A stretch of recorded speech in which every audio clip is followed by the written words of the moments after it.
कभी सोचा है कि जब हम अपने कंप्यूटर या फोन का पावर बटन दबाते हैं तो पर्दे के पीछे असल में होता क्या है?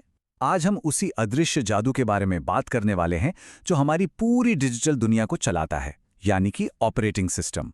जी हाँ, ये वो कोर सॉफ्टवेयर है जो मेटल के एक बेजान डिब्बे को एक पावरफुल टूल में बदल देता है, जिसे हम हर दिन इस्तेमाल करते हैं। तो चलिए इसे और करीब से समझते हैं। जरा एक पल के लिए सोचिए, अगर किसी कंप्यूटर या फोन के हार्डवेयर के पास अपना कोई दिमाग ही ना हो तो मतलब उसे कैसे पता चलेगा कि उसे करना क्या है? बस यही एक सवाल है जो ऑपरेटिंग सिस्टम की जरूरत की वजह बनता है। और इसका जवाब देखिए, फर्क दिन और रात जैसा है।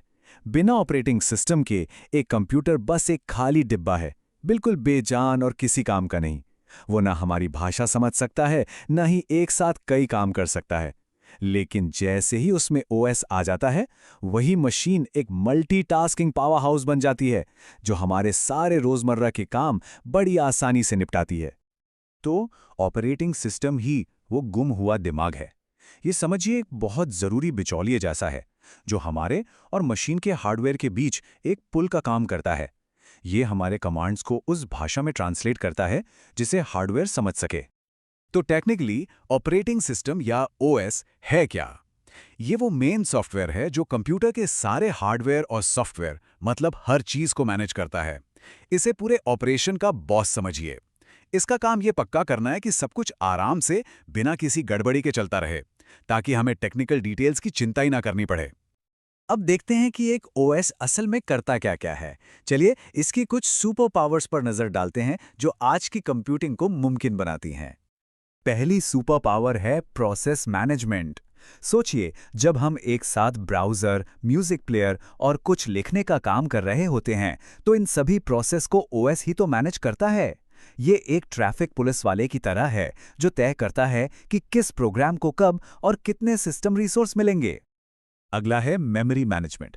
इसे एक लाइब्रेरियन की तरह सोचिए, जो अलग-अलग किताबों यानी प्रोग्राम्स को शेल्फ पर जगह देता है।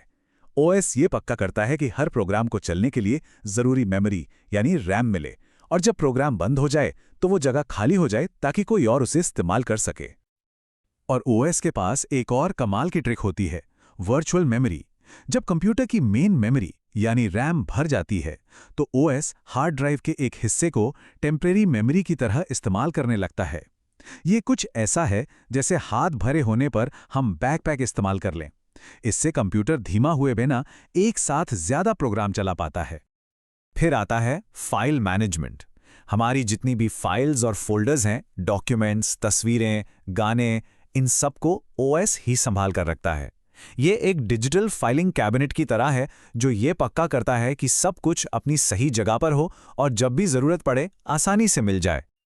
और उन सभी डिवाइसों का क्या जो कंप्यूटर से जुड़े हैं, जैसे कि कीबोर्ड, माउस, प्रिंटर, ओएस इन सबको भी मैनेज करता है। ये ड्राइवर नाम के खास सॉफ्टवेयर का इस्तेमाल करता है, जो हर डिवाइस के लिए एक ट्रांसलेटर का काम करते हैं। ये ड्राइवर्स ओएस को बताते हैं कि हर हार्डवेयर से कैसे बात करनी है, ताकि सब मिलकर आराम से काम कर सकें।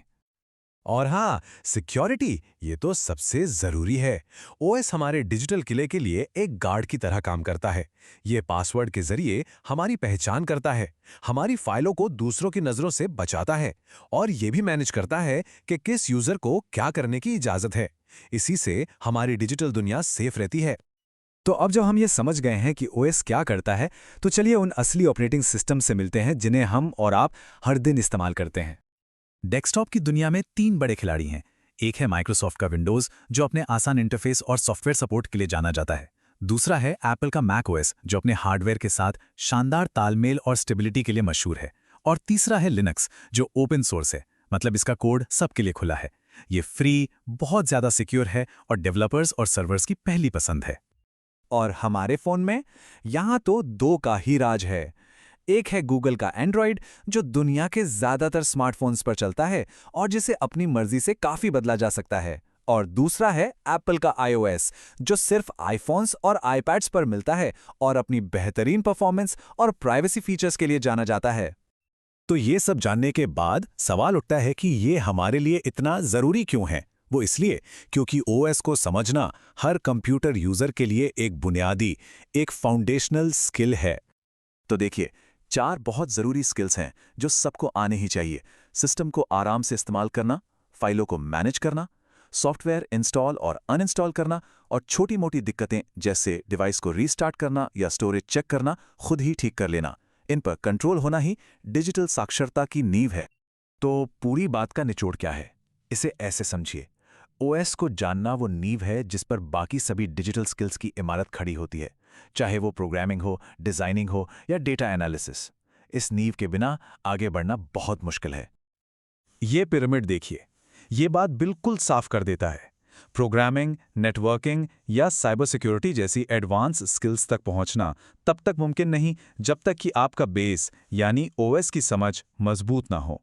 ये पहली और सबसे जरूरी सीढ़ी है। और आखिर में बस यही कहेंगे कि ओएस साक्षरता आज की डिजिटल दुनिया में सफलता की कुंजी है। ये सिर्फ टेक्नोलॉजी की बात नहीं है, ये खुद को इतना काबिल बनाने की बात है कि हम अपने डिजिटल टूल्स को पूरे कॉन्फिडेंस से कंट्रोल कर सकें। तो अगली बार जब अपना कंप्यूटर या फोन ऑन करें तो एक पल के लिए उस अदृश्य ताकत को जरूर याद कीजिएगा जो ये सब कुछ मुमकिन बनाती है।